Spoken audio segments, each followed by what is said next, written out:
ಕಾಂಗ್ರೆಸ್ ಪಕ್ಷದ ಮುಖಂಡ ಬನವಾಸಿ ರಂಗಸ್ವಾಮಿ ಅವರು ವಿದ್ಯಾನಗರದಲ್ಲಿರುವ ನೇತಾಜಿ ಶಾಲೆಗೆ ಬಂದು ಸರತಿಯಂತೆ ನಿಯಮ ಪ್ರಕಾರ ಮತದಾನ ಮಾಡಿದ ಮುಖದಲ್ಲಿ ನಗೆ ಬೀರಿದ್ದಲ್ಲದೆ 2 ಲಕ್ಷಕ್ಕೂ ಅಧಿಕ ಮತಗಳಿಂದ ಕಾಂಗ್ರೆಸ್ ಅಭ್ಯರ್ಥಿ ಶ್ರೇಯಸ್ ಪಟೇಲ್ ಗೆಲುವು ಪಡೆಯುವುದಾಗಿ ವಿಶ್ವಾಸ ವ್ಯಕ್ತಪಡಿಸಿದ್ದಾರೆ.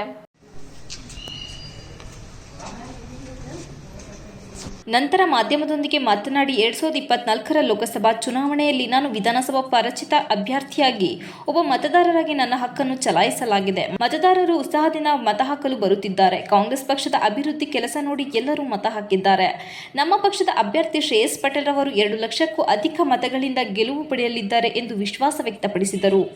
ಜಿಲ್ಲೆಯ ಎಲ್ಲ ತಾಲೂಕು ಉದ್ದಗಲಕ್ಕೂ ಕೂಡ ಕಾಂಗ್ರೆಸ್ ಪರವಾದ ಅಲೆ ಮತ್ತು ಧ್ವನಿ ಹೆಚ್ಚಾಗಿದೆ. ಎಲ್ಲರೂ ಕೂಡ ತಪ್ಪದೇ ಮತದಾನ ಮಾಡಿ.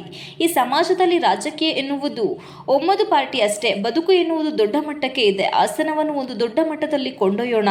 ಮುಂದಿನ ದಿನಗಳಲ್ಲಿ ಐಟಿ-ಬಿಟಿ ಎಜುಕೇಷನ್ ಆಗಿರಬಹುದು, ಎಲ್ಲವನ್ನು ಅಭ್ಯರ್ಥಿ ಮೂಲಕ ಸಂಘಟನೆ ಮಾಡಿ ಜನರಿಗೆ ಒಳ್ಳೆಯ ಕೆಲಸ ಮಾಡೋಣ ಎಂದು ಹೇಳಿದರು. ಕಾಂಗ್ರೆಸ್ ಪಕ್ಷದಲ್ಲಿ ಕೊಟ್ಟಂತೆ ಜನಪ್ರಿಯ ಯೋಜನೆಗಳು ಒಳ್ಳೆತನ ಸೇರಿ ನುಡಿದಂತೆ ನಡೆದ ಸರ್ಕಾರ ಆಗಿರುವುದರಿಂದ ಇವರಿಗೆ ಅವಕಾಶ ಉತ್ತಮವಾಗಿದೆ ಎಂದು ಮಾಧ್ಯಮದವರ ಪ್ರಶ್ನೆಯೊಂದಕ್ಕೆ ಉತ್ತರಿಸಿದರು.